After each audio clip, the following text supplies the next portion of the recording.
আসসালামু আলাইকুম। স্টার টেলিভিশনে আপনাদের স্বাগতম।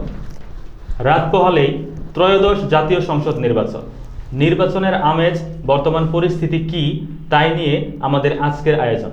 নির্বাচনের আমেজ ও প্রস্তুতি নিয়ে কি পরিস্থিতি বাংলাদেশে, তাই নিয়ে আমাদের আজকের গোল টেবিল আলোচনা। আমাদের আজকের অনুষ্ঠান sponsor Mayer Doa Furniture, cosponsor Master Furniture, powered by BD Builders, ব্যবস্থাপনায় স্টার টেলিভিশন। আমাদের অনুষ্ঠানে দুজন সম্মানিত অতিথি উপস্থিত আছেন। আমার ডানেই বসা আছে স্টার টেলিভিশনের সম্মানিত ম্যানেজিং ডিরেক্টর মানসুরা আক্তার। মানসুরা, কেমন আছেন আপনি? এই তো আলহামদুলিল্লাহ ভালো আছি। আপনি কেমন আছেন? জি আলহামদুলিল্লাহ ভালো আছি। জনাব মুনকির সাহেব, কেমন আছেন আপনি? আমি ভালো আছি। আপনি কেমন আছেন? জি আলহামদুলিল্লাহ, আমিও অনেক বেশি ভালো আছি। মানসুরা, আমি শুরুতে আপনার কাছে যাচ্ছি। নির্বাচনের আর মাত্র একদিন বাকি, সামগ্রিক পরিস্থিতি কি অবস্থায় আছে বলে মনে করেন?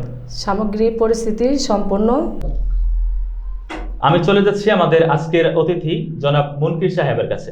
মুনকির সাহেব, নির্বাচনের আর মাত্র একদিন বাকি, রাত পোহালেই নির্বাচন, সামগ্রিক পরিস্থিতি কেমন আছে বলে মনে করেন? আমরা সামগ্রিক পরিস্থিতি যেটা সেটা সরকারের পক্ষ থেকে কিন্তু জানানো হয়েছে যে সামগ্রিক পরিস্থিতি প্রত্যেকটা কেন্দ্রে এই যে নির্বাচনের সরঞ্জাম দিয়ে সেটা পাঠানো হয়েছে এবং প্রত্যেকটা কেন্দ্রেই বিজিবি, তারপরে পুলিশ, আনসার বাহিনী তারা ওইখানে নিয়োগ দিয়েছে, যার কারণে প্রত্যেকটা কেন্দ্রেই তারা নিরাপত্তা জোরদার ব্যবস্থা করেছে। আপনি যেটা বললেন যে আইন শৃঙ্খলা রক্ষাকারী বাহিনী অলরেডি তাদের অবস্থান নিয়েছে, এই দেশের সার্বিক পরিস্থিতিতে এখন আইন শৃঙ্খলা রক্ষাকারী বাহিনী কিরকম পদক্ষেপ নিতে পারছে বলে আপনি মনে করেন? না, আইন শৃঙ্খলা রক্ষাকারী বাহিনী এখন আপাতত যে পরিস্থিতি আছে এই পরিস্থিতিতে তো মনে হচ্ছে যে স্বাভাবিকভাবেই আগামীকালকে নির্বাচনটা সম্পূর্ণ হবে। তার মানে আপনি বলতে চাচ্ছেন যে যেই অবস্থায় আইন শৃঙ্খলা রক্ষাকারী বাহিনী তাদের পদক্ষেপ নিচ্ছে, নির্বাচন শতভাগ সুষ্ঠু হওয়ার সম্ভাবনা রয়েছে। আচ্ছা মুনকির সাহেব, নির্বাচনের বর্তমান যে পরিস্থিতি এবং আইন শৃঙ্খলা রক্ষাকারী বাহিনী তাদের যে তৎপরতা, এতে কি একেবারে শতভাগ সুষ্ঠু নির্বাচন হবে বলে আপনি মনে করেন? হ্যাঁ, আমাদের কাছে মনে হচ্ছে যে নির্বাচনটা শতভাগ সুষ্ঠু হবে।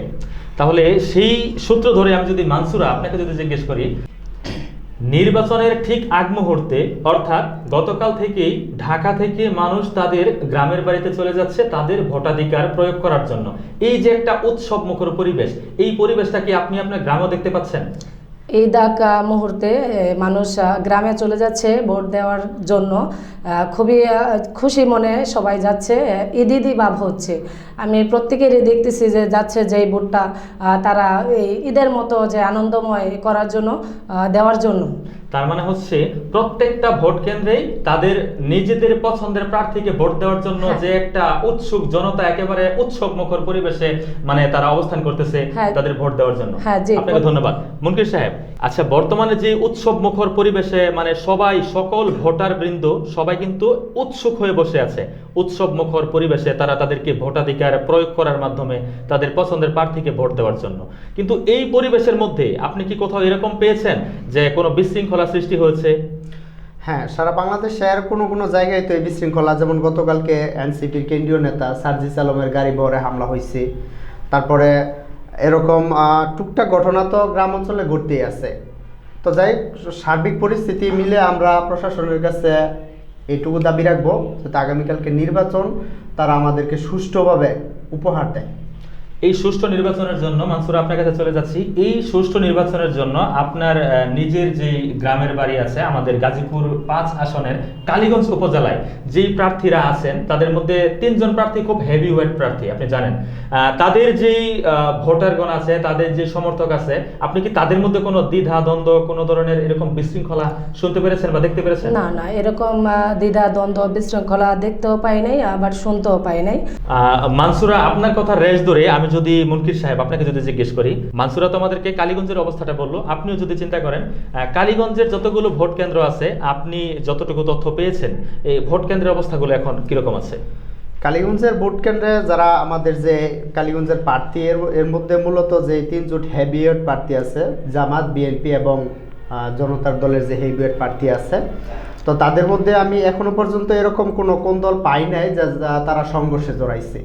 তো মূলত উৎসব মুখর পরিবেশে কেন এবছর ভোট দিবে, কারণ বিগত 7 বছর তো যারা সাধারণ ভোটার ছিল তারা কিন্তু ভোট কেন্দ্র ওইভাবে যাইতে পারে নাই, যার কারণে কিন্তু এবছরটা একটু ব্যতিক্রম ব্যতিক্রম হওয়াতে কিন্তু তারা উৎসব মুখর পরিবেশে, যে ঢাকা শহর থেকে গতকালকে দেখলাম যে অনেক জ্যামের মধ্যে থেকেও কিন্তু তারা এই শুধু একটা ভোট, তাদের ভোট অধিকার প্রয়োগের মাধ্যমে করতে তারা কিন্তু তা আজকে গ্রামের বাড়িতে যাচ্ছে। তার মানে হচ্ছে আপনার কথা অনুযায়ী যদি আমি বলি, গত 17 বছর তারা মানে তাদের ইচ্ছা মতো প্রার্থীকে ভোট দিতে পারেনি বা ভোটাধিকার থেকে তারা একটু দূরে ছিল, বঞ্চিত ছিল। তারা মূলত এবার হচ্ছে তাদের পছন্দের প্রার্থীকে ভোট দেওয়ার জন্য সবাই ঢাকা থেকে গ্রামের দিকে ধাবিত হচ্ছে, মানে তাদের নিজস্ব বাড়িতে চলে যাচ্ছে, তাদের নিজ নিজ আসনে চলে যাচ্ছে তারা তাদের পছন্দের প্রার্থীকে ভোট দেওয়ার জন্য।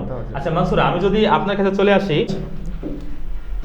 মানসুরা, সুষ্ঠু, অবাধ এবং নিরপেক্ষ নির্বাচনের জন্য সবচেয়ে গুরুত্বপূর্ণ কোন বিষয়টি জরুরি বলে আপনি মনে করেন? আচরণবিধি মেনে চলাই সবচেয়ে গুরুত্বপূর্ণ। অনিয়ম ঠেকাতে নজরদারি প্রয়োজন রয়েছে। হ্যাঁ, এই নজরদারির প্রয়োজন রয়েছে অনেক বেশি। অনিয়ম ঠেকাতে নজরদারির প্রয়োজন রয়েছে। এই নজরদারিতে যদি আইন শৃঙ্খলা রক্ষাকারী বাহিনী তারা যদি সঠিকভাবে নজরদারি করে তাহলে সুষ্ঠু নির্বাচন সম্ভব। সম্পূর্ণ। জি মুনকির সাহেব, আপনার কাছে যদি আসি, নির্বাচনের দিন ভোটারের উপস্থিতি কেমন হতে পারে বলে আপনি মনে করেন? না, তুলনামূলকভাবে তো আগের চেয়ে মনে হচ্ছে যে ভোটার যারা ভোট দিবে, ভোটাররা কিন্তু এবছর আমার মনে হচ্ছে যে তারা উপস্থিতিটা অনেকটাই ভালো হবে। কেন? এবছর সুষ্ঠুভাবে তারা তাদের মন মতো প্রার্থীকে ভোট দিতে পারবে। তার মানে হচ্ছে আপনার কথায় যতটুকু বুঝতে পেরেছি, ভোটাররা এবার ভোট দেওয়ার জন্য নির্বিঘ্নে ভোট দিতে পারবে বলে আপনি মনে করতেছেন। আচ্ছা,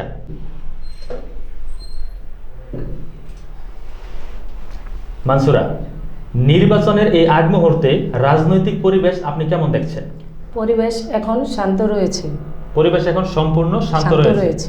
আচ্ছা, এই শান্ত পরিবেশে মুনকির সাহেব, এই যে পরিবেশ শান্ত রয়েছে বলে আমাদের মানসুরা ম্যাডাম কিন্তু দাবি করতেছে পরিবেশ সম্পূর্ণ শান্ত রয়েছে।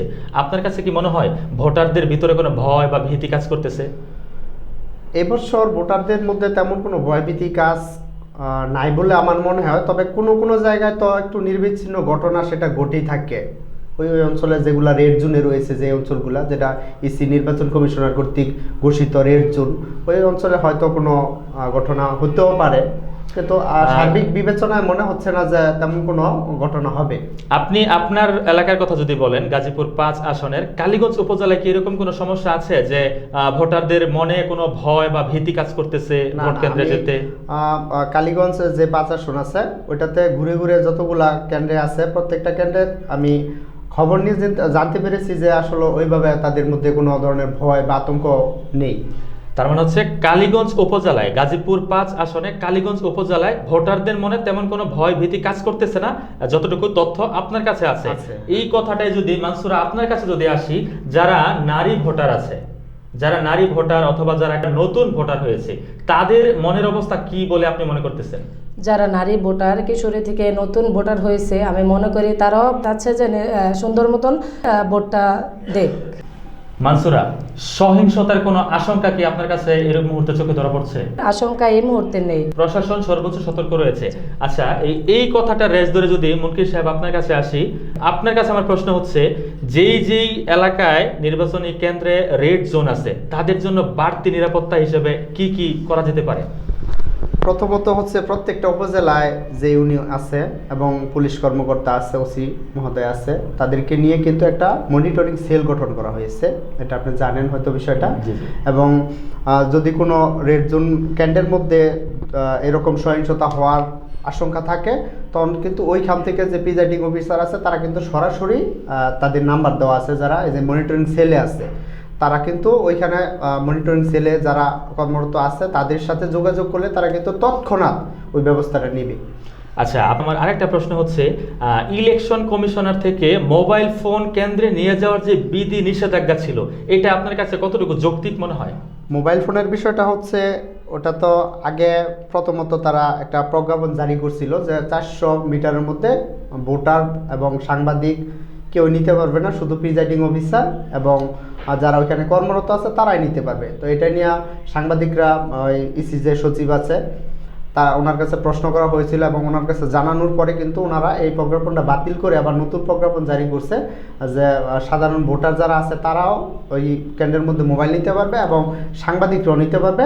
শুধু যেখানে ভোট প্রয়োগ করবে সেখানে শুধু তারা ছবি তুলতে পারবে না, আদারওয়াইজ তারা ওইখানে মোবাইল নিতে পারবে। জি, আপনার কথা সঠিক। এবং আমি গতকালকে সম্ভবত শুনেছি হাসনাত আব্দুল্লাহ তার এক জনসভায় এক বক্তব্যে বলতেছিল যে নির্বাচন হচ্ছে উৎসব মুখর পরিবেশে, তাদের মনে ঈদ ঈদ একটা ভাব, তারা নির্বাচনে ভোট দিতে যাবে। তারা বিগত সময়ে অনেকে ভোট দিতে পারে নাই, কারো লাইফে এটা হচ্ছে প্রথম ভোট, তরুণদের প্রথম ভোট, তারা ভোট দিতে যাবে, তারা মোবাইল নিয়ে সেলফি তুলবে, তারা হচ্ছে একটা রিলস তৈরি করবে যে আমি ভোট দিতে যাচ্ছি, লাইনে দাঁড়িয়ে আছি, এই মুহূর্তে আমি ভোট দিব। এই যে একটা আমেজ তৈরি করার জন্য এই মোবাইল ফোন যদি সাথে করে নিয়ে যায়, তাহলে কি বড় কোনো সংশয়ের কোনো আশঙ্কা কি রয়েছে? কোনো ধরনের সংশয়ের আশঙ্কা নাই, কারণ এটা একটা ভালো জিনিস। এই যে কথাটা এই হাসনাত আব্দুল্লাহ বললো, এটা কিন্তু 100% একটা রিয়েল কথা বলেছে। কারণ হচ্ছে যারা নতুন ভোটার তারা কিন্তু সেলফি তুলবে বা ভিডিও করবে। আর কোনো জায়গায় যদি সহিংসতা হয়, যদি আজকে ওই ক্যান্টের মধ্যে কেউ মোবাইল নিতে না পারে, তাহলে ওই সহিংসতাটা ভিডিও করতে পারবে না। ভিডিও করতে না পারার কারণে কিন্তু যারা এখানে সহিংসতায় জড়িত আছে তাদেরকে কিন্তু চিহ্নিত করা যাবে না। জি, সঠিক। আপনার আপনার কথার সাথে আমি সম্পূর্ণ একমত। এই প্রশ্নটা আমি মানসুরা ম্যাডাম আপনার কাছে করতে যাচ্ছি। মানসুরা, আপনার কাছে আমার যে প্রশ্ন সেটা হচ্ছে, মোবাইল ফোন যদি তারা ভোট কেন্দ্রে নিয়ে যায়, তাহলে একটা ভালো দিক রয়েছে। সেটি হচ্ছে যদি কোনো বিশৃঙ্খলা সৃষ্টি হয়, কোনো অনিয়ম হয়, তাহলে তৎক্ষণাৎ সেটাকে ভিডিও করে এটা পাবলিশ করা যাবে এবং আইন শৃঙ্খলা রক্ষাকারী বাহিনী তখন তাদের পদক্ষেপ নিতে পারবে। আপনি কি এটাতে একমত? জি, একমত। তার মানে হচ্ছে মোবাইল ফোন নিয়ে যাওয়াটাই যৌক্তিক। হ্যাঁ, মোবাইল তার মানে ফোন আমরা নিয়ে বলতেই যাওয়াটাই পারি যৌক্তিক। হাসনাত আব্দুল্লাহ এবং নাহিদ ইসলাম তারা যেই একটা শক্ত দমন করেছে এই বিষয়টাকে, 400 গজের ভিতরে মোবাইল ফোন নিয়ে যাওয়া যাবে না, এই বিষয়টার বিরুদ্ধে তাদের যে অবস্থান, এটা 100% সঠিক এবং যুক্তিযুক্ত ছিল। আমিও এটাই মনে করি, এটাই হওয়া উচিত। আমি যখন আমার জীবনের প্রথম কোনো ভোট দিতে যাব, তখন আমি একটা আমেজ, একটা ভিতরে যে একটা উৎফুল্ল ভাব নিয়ে যাব, এটাকে আমি মোবাইলে ক্যামেরা বন্দি করতেই পারি। তবে যে বিষয়টাকে বেশি সতর্ক রাখতে হবে যে ভোট দেওয়ার সময় কোন মার্কায় ভোট দিল, কোন মার্কায় শিল দিল, এটা যেন ভিডিও করতে না পারে। গোপন কক্ষে মোবাইল যেন ভিডিও করতে না পারে। তার আগ পর্যন্ত তারা তো ফোন ব্যবহার করতেই পারে। ধন্যবাদ আপনাকে। মানসুরা, নারী ভোটার যারা আছে তাদের মনের অবস্থা কি? তারা কি এবার ভোট দেওয়ার জন্য কতটুকু আগ্রহী বলে মনে করছেন? নারী ভোটার যারা আছে তারা আগের চেয়ে বেশি এই বছর অনেক আগ্রহী। মানে তারা স্বতঃস্ফূর্তভাবেই ভোট দেওয়ার জন্য প্রস্তুত। হ্যাঁ, তারা প্রস্তুত। এটা ডেফিনেটলি আমাদের বাংলাদেশের জন্য একটি ভালো মেসেজ দিচ্ছে, ঠিক না? ঠিক। ওকে, ধন্যবাদ। এবার হচ্ছে মুনকির ভাই, এই নারী ভোটারদের নিয়ে যেহেতু কথা হচ্ছে, নারীরা অনেকে মনে করতেছে যে ভোট কেন্দ্রে যাব, কোনো বিশৃঙ্খলা হতে পারে কিনা, এই বিষয়ে আপনি কতটুকু তথ্য পাচ্ছেন? না, আমরা আশাবাদী যে বিশৃঙ্খলা হবে না, যেহেতু আইন শৃঙ্খলা বাহিনী সদা তৎপর এখানে। যে যদি কোনো বিশৃঙ্খলা হয়, যেহেতু মনিটরিং সেল গঠন করা হচ্ছে, তারা কিন্তু ত্বরিত গতিতে ব্যবস্থা নেবে এবং প্রত্যেকটা কেন্দ্রেই কিন্তু আইন শৃঙ্খলা বাহিনী প্রতিটা কেন্দ্রের মধ্যে আনসার, তারপরে বিজিবি এবং পুলিশ সদস্যরা অবস্থান করবে। আচ্ছা, এটা ঠিক আছে, কিন্তু আমি যতটুকু জানি, আমরা সবাই তো জানি যে এবার প্রত্যেকটা কেন্দ্রেই সিসিটিভি রাখার ব্যবস্থা করেছে। এটা কতটুকু ভালো দিক আছে বলে আপনি মনে করেন? না, এটা তো অবশ্যই নিঃসন্দেহে ভালো। অন্যান্য বছরের তুলনায় এটা কিন্তু কেন্দ্রীয় জায়গা থেকে কিন্তু বসে এটা মনিটরিং করা হচ্ছে যে কোন জায়গার মধ্যে বিশৃঙ্খলা হচ্ছে। তো সেই হিসাবে কিন্তু এটা ভালো একটা সিদ্ধান্ত। এটা কিন্তু ওই যে ভোট গণনা করার সময় কিন্তু একটা ব্যাপক গুরুত্বপূর্ণ ভূমিকা পালন করবে বলে আমি মনে করছি। আপনি কি তাই মনে করছেন? হ্যাঁ, অবশ্যই। সিসিটিভিতে যদি মনিটরিং থাকে তাহলে ভোট কারচুপি করার কোনো সুযোগ নাই। এবং যারা প্রার্থী আছে, বিশেষ করে আপনার যেই এলাকায় বসবাস, আপনার নির্বাচনী এলাকা গাজীপুর 5, এই জায়গাতে যারা প্রার্থী আছেন, এই প্রার্থীদের মধ্যে কি কোনো সংঘর্ষ বা সাংঘর্ষিক কোনো কথাবার্তা শুনতে পাচ্ছেন? না, বিশেষত আমাদের যে গাজীপুর 5 আসন অর্থাৎ কালীগঞ্জের যে হেভিওয়েট প্রার্থীগুলো আছে, তাদের মধ্যে কিন্তু একটা সৌহার্দ্যপূর্ণ সম্পর্ক রয়েছে। যেমন আমরা দেখেছি যে কিছুদিন পূর্বে একটা জানাজার নামাজে গিয়ে কিন্তু আমাদের যে জামাতের খায়রুল হাসান, তারপরে জনতার দলের আজম খান এবং বিএনপির ফজলুল হক মিলন, তারা কিন্তু কাঁধে কাঁধ মিলিয়ে কিন্তু তারা ছবি তুলেছে। এই জন্য আমরা বুঝতে পারলাম যে আমাদের গাজীপুর অর্থাৎ 5 আসন অর্থাৎ কালীগঞ্জের ভিতরে যারা প্রার্থী আছে তাদের মধ্যে কোনো ধরনের ঝামেলা নেই। মানে হচ্ছে গাজীপুর 5 আসনে যারা যারা প্রার্থী আছে তাদের মধ্যে একটা সৌহার্দ্যপূর্ণ সম্পর্ক এখনো বিরাজমান। তাদের মধ্যে কোনো দ্বন্দ্ব বা তাদের বাক যুদ্ধ এ পর্যন্ত আমরা শুনিনি। তারা কেউ কারো বিরুদ্ধে কথা বলতেছে এরকমটাও আমরা কিন্তু শুনতে পাইনি। এবং আপনি যেটা বললেন যে আওলাদ হোসেন ডাক্তারের জানাজার নামাজ আমি দেখলাম, জামাতের আমির যিনি আছেন খায়রুল সাহেব, তারপর হচ্ছে একেএম ফজলুল হক মিলন ভাই, তার তারপরে হচ্ছে জনতার দলের আজম খান সহ বিভিন্ন দলের রাজনৈতিক ব্যক্তিবর্গ কিন্তু ছিল, এবং তাদের মধ্যে হাস্যোজ্জ্বল আলোচনা এবং তাদের যে প্রাঞ্জল কথাবার্তা, এর থেকে আমরা বুঝতে পারি যে গাজীপুর 5 মানে কালীগঞ্জের মধ্যে তেমন কোনো বিশৃঙ্খলা হওয়ার সম্ভাবনা খুব একটা নেই। হ্যাঁ। মানে আর তরুণ ভোটার যারা আছে, বিশেষ করে গাজীপুর 5 কালীগঞ্জে যারা তরুণ ভোটার আছে, তাদের মনের কি অবস্থা, তারা এবার কতটুকু উৎফুল্ল ভোট দেওয়ার জন্য? তারা কিন্তু অনেকটাই এবছর অন্যান্য বছরের তুলনায় অনেকটাই উৎসুকভাবে ভোটার দেওয়ার জন্য তারা প্রস্তুত। আমি নিজে দেখেছি যে তারা গত অন্যান্য বছর তো আসলে ওইভাবে মিছিলও হয় নাই, মিছিল কিন্তু একটা নির্বাচনের একটা পূর্ব আমেজ, এটা আমরা যারা ইয়াং বয়সী আছি তারা কিন্তু এই যে মিছিলটা যে হয়, এই মিছিলে যাওয়ার জন্য কিন্তু অনেকটা আগ্রহ প্রকাশ করে, যেটা নাকি এবছর হয়েছে। অনেক বছর পরে কিন্তু এবছর এই মিছিলটা হয়েছে, যার কারণে তরুণ এবং ইয়াং বয়সী যুবক যারা আছে তারা কিন্তু মিছিলে সক্রিয়ভাবে অংশগ্রহণ করেছে। সেই পরিস্থিতিতেই কিন্তু তারা নির্বাচনে ভোট দেওয়ার জন্য অনেকটা আগ্রহ প্রকাশ করছে। তার মানে আমরা বলতে পারি ওভারঅল কালীগঞ্জ থানায় গাজীপুর 5 আসনের মধ্যে কালীগঞ্জ থানা একেবারে সুষ্ঠু, অবাধ, নিরপেক্ষ এবং উৎসব মুখর পরিবেশে একটা নির্বাচন হতে যাচ্ছে বলে আমরা আশা করতেই পারি। ইনশাআল্লাহ, অবশ্যই। এই জায়গাতে তেমন কোনো ঝামেলা হওয়ার সম্ভাবনা খুব একটা নেই। আর নারী ভোটার যারা আছে, যারা নারী ভোটার, যারা নতুন ভোটার হয়েছে, ফিমেল যারা আছে, তাদের মধ্যে ভোট কেন্দ্রে যাওয়ার যে একটা উৎসাহ, উদ্দীপনা, বিগত সময় আমরা দেখে আসছিলাম নারীরা ভোট দিতে একটু অনীহা প্রকাশ করতো, খুব একটা যেতে চাইতো না। এবার কি সেই সমস্যাগুলো আছে বলে মনে হয়? না, এবার সেই সমস্যা না। অন্যান্য বছর তো একটু ঝামেলা হইতো, যার কারণে নারী ভোটাররা ওইখানে বিশৃঙ্খলার মধ্যে যাইতো, অনীহা প্রকাশ করতো। যেহেতু এবছর সুষ্ঠু নির্বাচন হবে, আমরা আশাবাদী।